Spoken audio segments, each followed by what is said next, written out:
Welcome back to Hamlet, Act 1, Scene 5. This is part 3 of the videos from the first act. And the reason that it takes so long for me to talk to you about these scenes is that I remember back when I was learning how to read Shakespeare. Shakespeare's language is very complicated. He made up new words. He added hundreds and hundreds of words to the English vocabulary. So it's okay if you feel like you're not understanding what you read.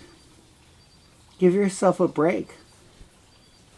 Most people don't understand. But you can understand if you try. And certainly if you'll listen to me talking about this, you will understand this play better. So where we left off after the last video was Hamlet was going after his father, Hamlet, his father's ghost, or his father's spirit, to talk to him. And finally the ghost is going to be talking. Hamlet says in the first line of this scene 5 of Act 1, "Whither wilt thou lead me? Speak! I will go no further." And finally the ghost talks. "Mark me," meaning watch me. I will. And mark me could also mean listen to me. "My hour is almost come when I to sulphurous and tormenting flames must render up myself." Meaning, I only have a limited amount of time because I have to go back to purgatory to be tortured some more.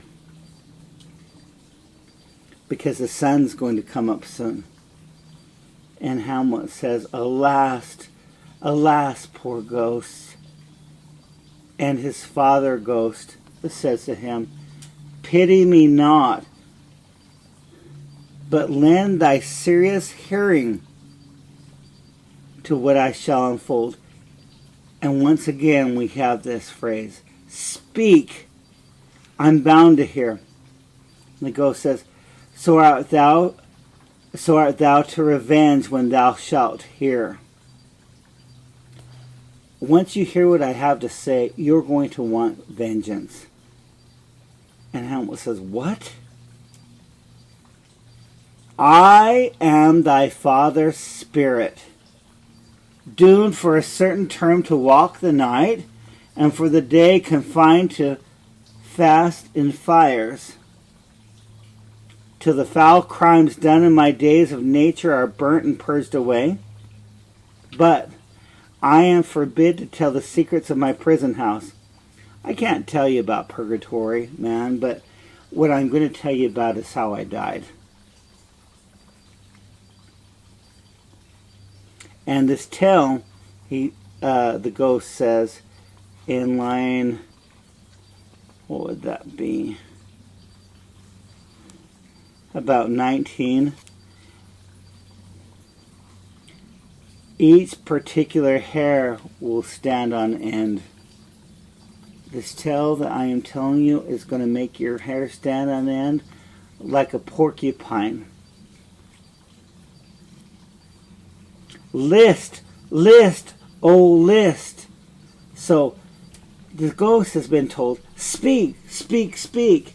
And now the ghost is saying back, "Listen, listen, listen. If you ever loved, if thou didst ever thy dear father loved." And Hamlet says, "Oh God." So the ghost says, "If you ever loved, listen." And then the ghost says in line 25, "Revenge his foul and most unnatural murder." Can you imagine that? You've been grieving that your father died for a little less than 2 months while your mother got remarried after the funeral. And then the ghost of your parents comes back and says, I was murdered. Hamlet says, murder? And the ghost says, murder most foul, as in the best it is, but this most foul, strange, and unnatural. And Hamlet says, hurry up, haste me to know it, that I with wings as swift as meditation, or the thoughts of love may sweep to my revenge. He tells his father's spirit, his father's ghost, tell me what's going on, and I will take vengeance. I find thee apt, and duller shouldst thou be than the fat weed that roots itself and eaves on Lethe wharf. Wouldst thou not stir in this? Now, Hamlet, here. Isn't this interesting? So we've had people tell the ghost to speak, and now the ghost is saying, listen and hear. 'Tis given out that, now he's going to describe his murder. When sleeping in my orchard, a serpent stung me, which harkens back to the Garden of Eden. So the whole ear of Denmark is by a forged process of my death, rankly abused. But know thou, noble youth, know this, good young man, the serpent that did sting thy father's life now wears his crown. The serpent in the Garden of Eden is my brother, who has married your mother, who is now calling you son and cousin. And Hamlet is desperate. Oh, my prophetic soul. My uncle?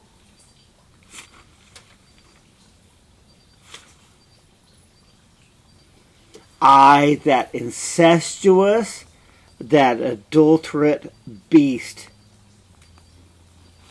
with witchcraft of his wit, with traitorous gifts, O wicked wit and gifts that have the power so to seduce, he won to his shameful lust the will of my most seeming virtuous queen.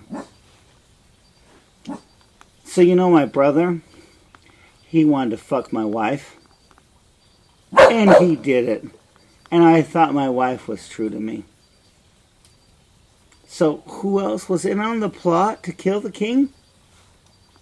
The king's wife herself. Oh, Hamlet, what a falling off was there from me, whose love was of that dignity that it went hand in hand even with a vow I made to her in marriage, and to decline upon a wretch whose natural gifts were poor to those of mine. I can't believe that she would choose that little piece of crap over me.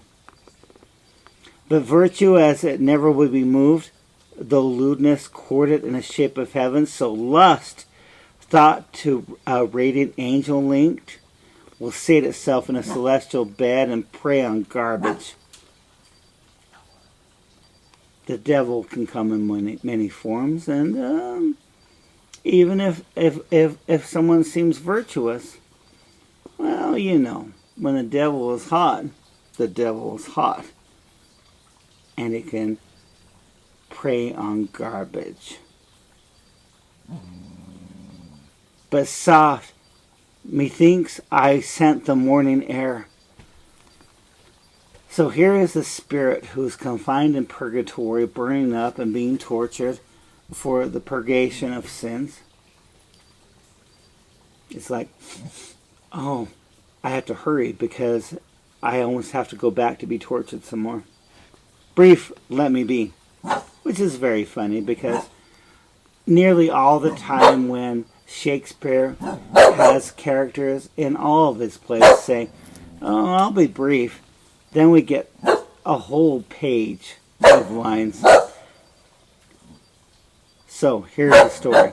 sleeping within my orchard, my custom always of the afternoon, because I always take a nap outside. Upon my secure hour, your uncle stole, with juice of cursed Hebron in a vial, and in the porches of my ears he poured the poison into my ears, the leprous distillant, whose effect holds such an enmity with the blood of man that swift as quicksilver it courses through the natural gates and alleys of the body, and with a sudden vigor it does posset and curd like eager droppings into milk, the thin and wholesome blood. So it did mine, and a most instant terror barked about, most Lazarus-like, with vile and loathsome crust, all of my smooth body. Thus was I sleeping, by a brother's hand of life, of crown, of queen at once dispatched. So I was killed by my brother and my wife. And the reason he's in purgatory is because he was cut off even in the blossoms of my sin. He had no time to repent or ask for forgiveness before his death because he was killed while he was sleeping.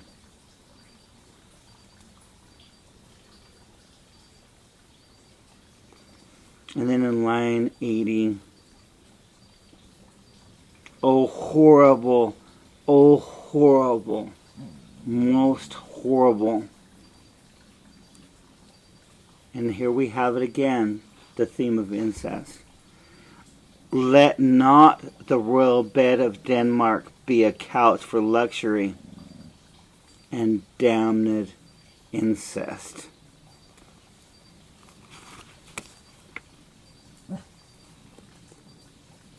And then he tells, can you imagine this? Even though he knows that his wife was in on the plot, even though he knows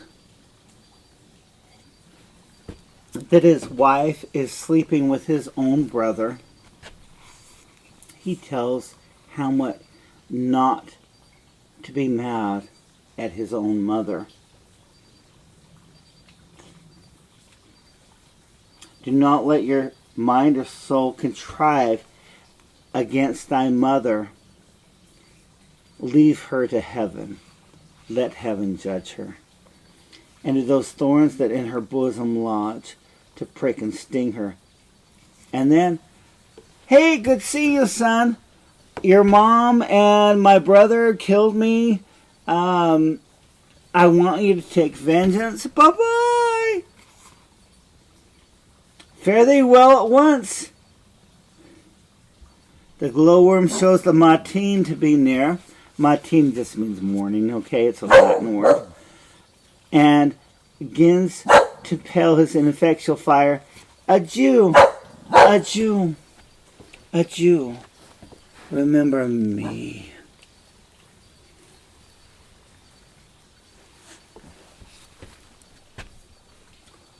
I don't know about you, but no, my dad died of Alzheimer's. And I've never seen him since he died of Alzheimer's. Alzheimer's was kind of good for my dad because in contrast to most people who have Alzheimer's, they get angry and they get frustrated. It made my dad loving. I mean, he wanted to hold my hand and hug me. And I thought, fuck. I wish you'd gotten Alzheimer's when I was a child. That way you wouldn't have beaten me with a belt. But my dad never showed up and said, by the way,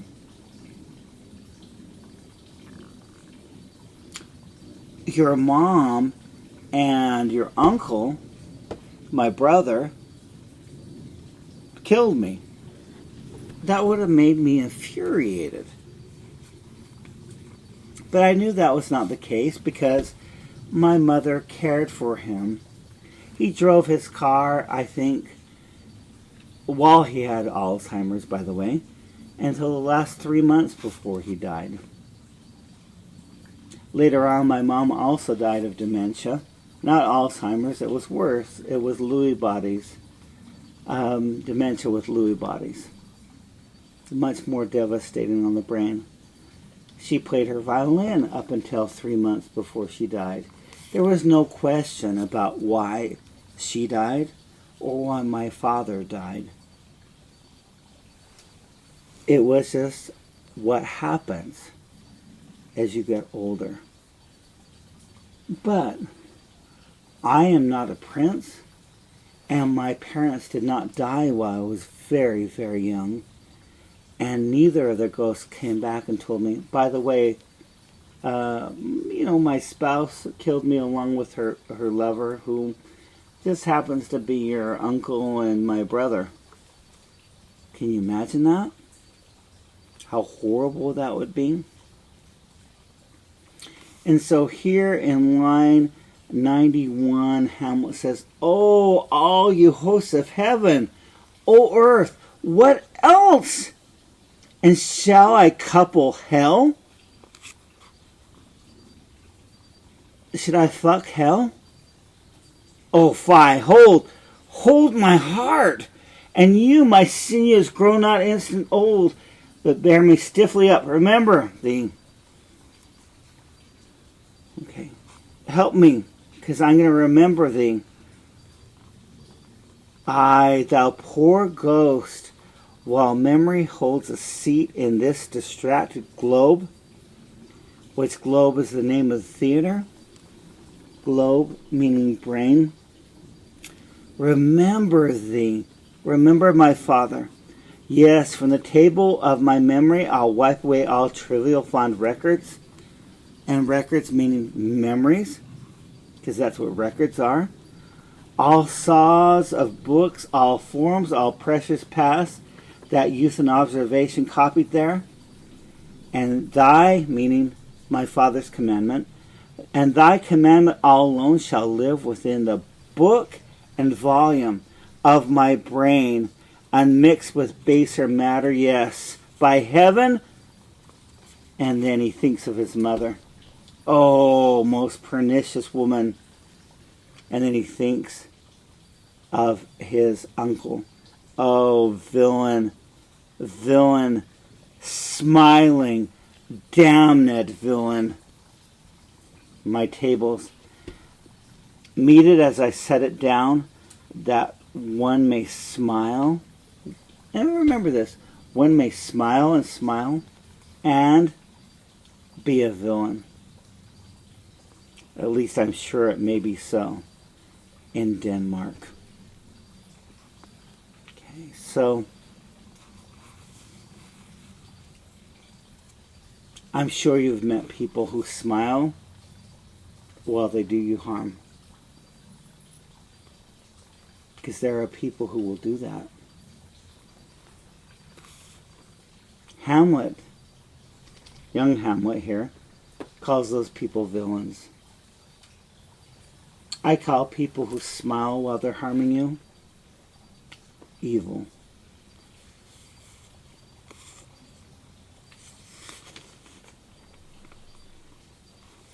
So Hamlet writes down what he's heard, and he is sworn to avenge his father. And Horatio and Marcellus enter and greet him, and Hamlet says in line 114, "So be it." "Well, ho, my lord! Hello, ho, boy, come! How's it going? How is it, my noble lord? What news?" And Hamlet, very ironically, says, "Wonderful, oh, wonderful." How many times have you lied when your life sucks? And people are like, "How you doing?" "I'm fine." And he says, "Oh, wonderful." My friend Art hurt his neck many decades ago. And then it got hurt again. He hurt it by falling off 2 stories and landing on his head. And has a rod in his neck. And his neck started hurting him a couple weeks ago. Now it's feeling a little better. But whenever I would call him, I'd be like, so how you doing? Oh, terrific. Oh, wonderful. Oh, terrific. Very sarcastic. And they ask him, so what's going on? And he's like, no, you will tell it. You will gossip. You will reveal it.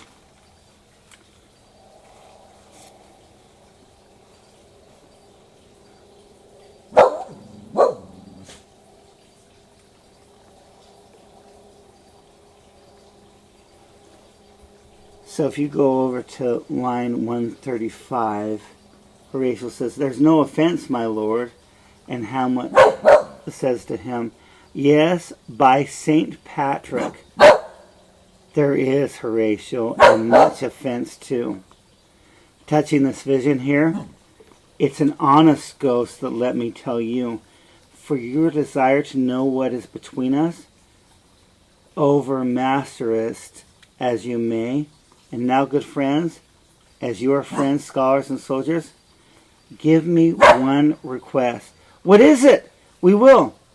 Never make known what you have seen tonight. So he swears them to secrecy. And now he's going to swear them to secrecy again. Why would he want to swear them to secrecy? So that his uncle, the murderer, the one who physically murdered his father, doesn't find out. And the ghost is going to have a voice too. So they say, we will never reveal your secret, right? My lord, we will not. And he says, nay, but swear it. In faith, my lord. And Marcellus also says, nor I, my lord, in faith. And Hamlet pulls out his sword and says, swear upon my sword. We've sworn, my lord, already. And Hamlet says, indeed, upon my sword. And then the ghost, who is in the hell, in the globe, underneath says, swear. He's going to say this 4 times. And Hamlet says, aha, boy, sayest thou so? Art thou there, true penny? And he's talking to his father. Come on, you hear this fellow in the cellarage, meaning down in the cellar, down in the hell. Consent to swear. And Horatio's all, because he's an intellectual, will propose the oath, my lord. Hold on, let me straighten out this page so I can see the words. And Hamlet says, never to speak of this that you have seen, swear by my sword. And Hamlet's father's spirit, the ghost, says, swear. Hic et ubique, which means in Latin, here and everywhere. Then we'll shift our ground. Come hither, gentlemen, and lay your hands again upon my sword. Never speak of this that you've heard. Swear by my sword. And once again, the ghost says, swear. And Hamlet talks to his dad. Well said, old mole. Canst work in the earth so fast.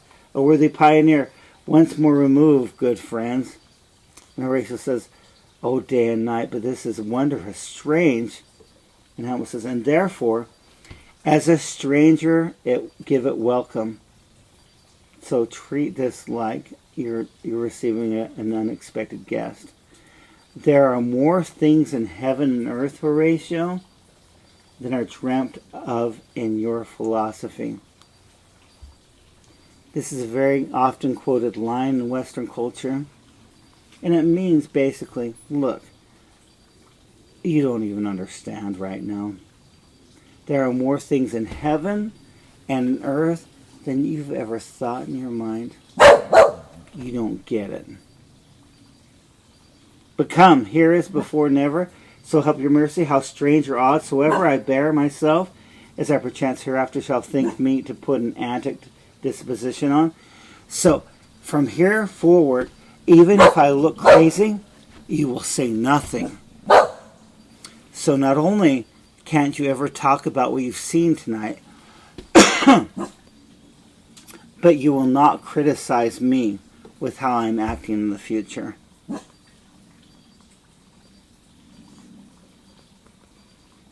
And the ghost says again, swear, in line 180.